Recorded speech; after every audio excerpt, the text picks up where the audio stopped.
கலியுலகத்துல யாரையும் பகைச்சிக்காதீங்க. இறந்ததுக்கப்புறம் தூக்கி போடுறதுக்காவது ஒருத்தராவது வேணும். கொல்லி வைக்கிறதுக்கு ஒருத்தராவது வேணும். உறவுகள் என்பது கண்ணாடி மாரி.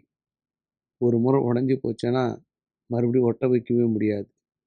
எக்காரணத்தைக் கொண்டும் கணவனோ, மனைவியோ, பிள்ளைகளோ வீட்டை விட்டு போயிட்டீங்கன்னா, 2வது குடும்பத்தில இருக்கிற யாருக்குமே பிடிப்பு என்பது இருக்காது. கடைசி வரையும் மனைவியோடு வாழ்ந்து இறக்குறான் பார்த்தீங்களா, அவன் அதிர்ஷ்டசாலி. யாருமே இல்லாம ஒரு இடத்துல உட்காந்து அனாதையா போறான் பாருங்க, அவன் துரதிர்ஷ்டசாலி. அதே தான். கணவனே வேணான்னு சொல்லிட்டு போற பெண்கள் கூட, ஒரு குறிப்பிட்ட டைம்ல ஒரு வேளை சேர்ந்து வாழ்ந்திருக்கலாமோ அப்படின்ற எண்ணம் தோன்றும். அதுதான் வாழ்க்கை. இந்த உலகம் கலியுலகம்.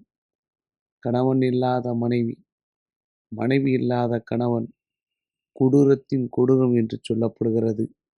உறவுகள்ல இருக்கும்போது மதிங்க.